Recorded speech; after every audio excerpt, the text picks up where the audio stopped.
In this tutorial, we are going to animate a campfire. We already have the background for it. Let's start by naming the layers. Now let's go to layer 2. This is obviously going to be placed over the animation, so let's call overlay. Layer 1 is the sky in the background and is going to be placed behind the fire animation, so we call it underlay, and layer 3 is going to have our animation on it. Now we are going to hide the overlay for time being. Let's go to the rectangle tool and draw one here. The keyboard shortcut for selecting the rectangle tool is R. Let's start with color orange. Since we are animating fire, we are stretching the rectangle a little vertically using the selection tool, and the shortcut for this is V. Once this is done, we select the shape and press F8 to convert it into a symbol. Then we name our symbol shape 1. Now we enter the symbol by double-clicking the shape. We then go and set a rough timeline for this. Let's say 25 frames. So we go to frame 25 and press F5 on it to add frames. Now we are going to distort the shape and take our first step toward animating fire using this rectangle. We press and hold down the Alt key and start changing our shape. Please follow the video for the changes. We'll turn off the Snap to Object tool as seen in the video so that it becomes easier for us to make these distortions.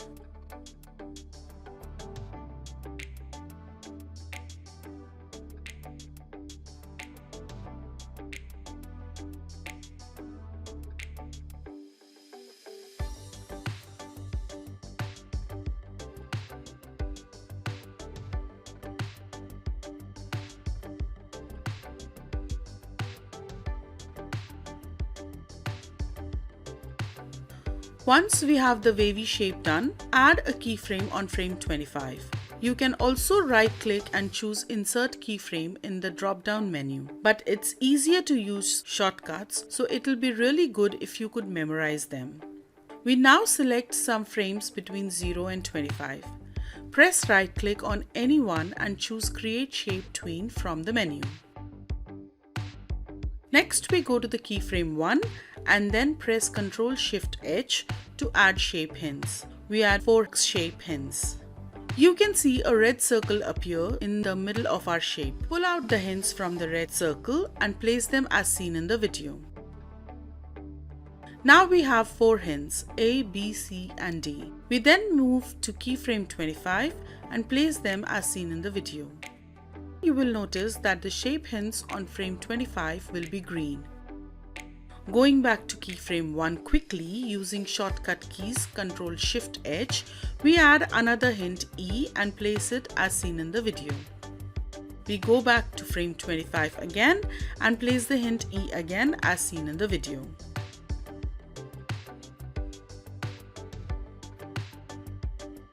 Now when you press the Enter key, you'll be able to see our shape animated. We exit the symbol now by clicking on the Scene 1 tab as seen in the video. Next, we convert our symbol into a new one by pressing F8.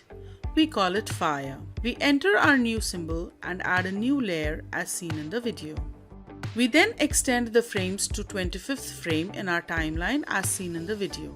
Then select the shape that we have created and you will right-click on it. We see a menu. We choose Copy here. The shortcut for this is Ctrl-C. Now we need to right-click on layer 2. This again gives us a pop-up menu. We choose Paste in Place here, which will paste the shape in exact place from where it was copied. The shortcut for this is Ctrl-Shift-V. Now we slide the newly created symbol over to the right as seen in the video.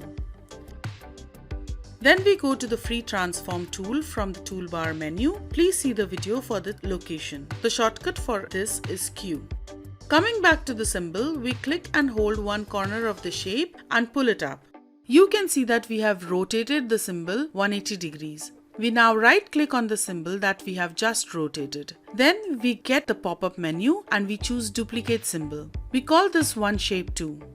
We now double-click on the duplicate symbol which we have named Shape 2. Here we make sure we are on keyframe 1. Then we use Ctrl-Shift-H. We see the hints that we had created earlier. Now we move the second hint from the top and slide it down closer to the bottom hint, just as we see in the video. Next we move the keyframe 25. And now we move the hint that's closer to the bottom hint and move it up so that it's close to the top hint exactly as seen in the video. We can press the enter key and see what our animation looks like now. Next we go back to the earlier symbol. We click on Fire Scene on tab. Please follow the video here. We then move the symbols to center of the screen as seen in the video.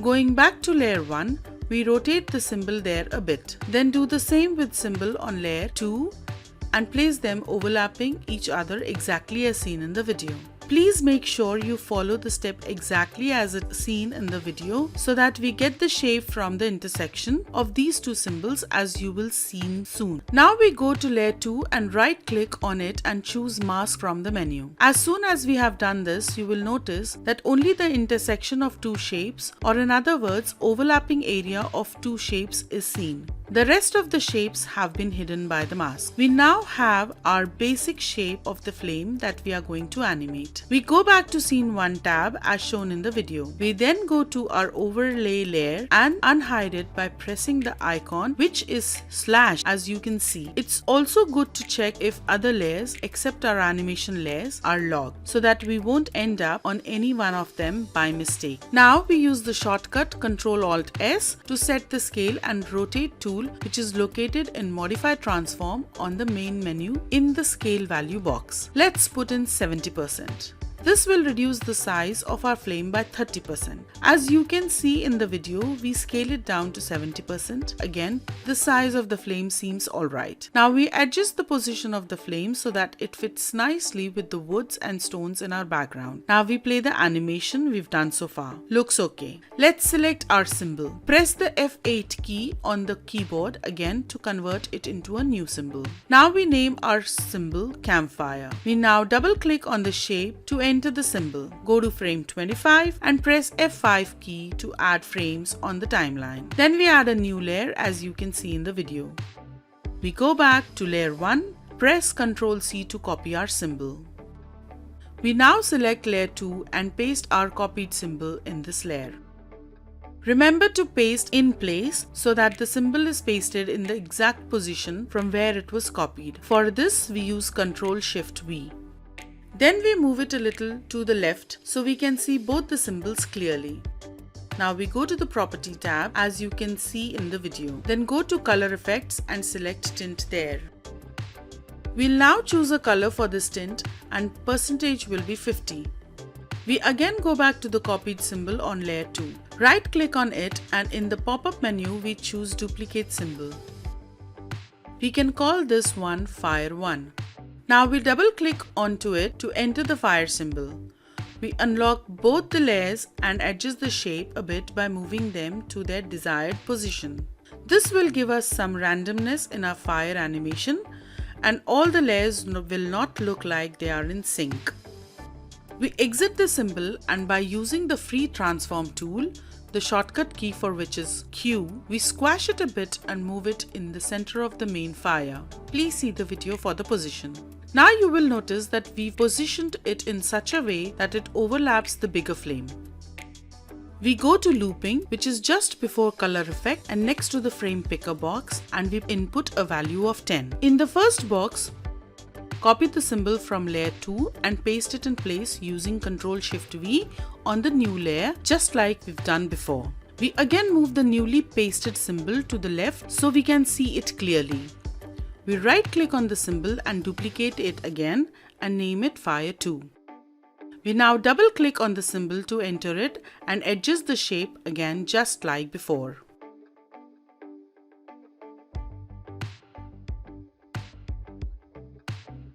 We exit that symbol now by clicking on the earlier tab as seen in the video. We go back to the Property tab, Color Effect, Tint. This time we select a brighter yellow so that we have variety of shades in our fire. Percentage will be 50 again. We want to scale down the symbol now. So we go back to the Scale and Rotate tool and we scale it down to 70%. We scale it down one more time in the same value and now place it over the earlier symbols. We go back to looping in the property tabs and now add a value of 15 in the first box. We scale up the symbol on layer 2 as it's not seen properly on the screen. Now we click on layer 3 and go to the properties. We'll find an option named filters. Click on the little plus sign just beside it and click on the blur option. Set the quality to high and value for both X and Y will be 3. This will blur the core of the fire to give it more effect. Now the fire has some glow. We repeat the same process of adding the glow. On layer 1, we set the color to yellow and quality high. We change the strength to 150 and set the values to 10 for X and Y. We come back to scene 1 on the tab as you can see in the video and adjust the campfire symbol. We again use the free transform tool to squash the symbol a bit. We can play the animation by pressing the enter key now. And now for the preview, we use Ctrl Enter. This shortcut is used to export our animation to an SWF file format which is used for preview. The file looks fine now. Thank you for watching.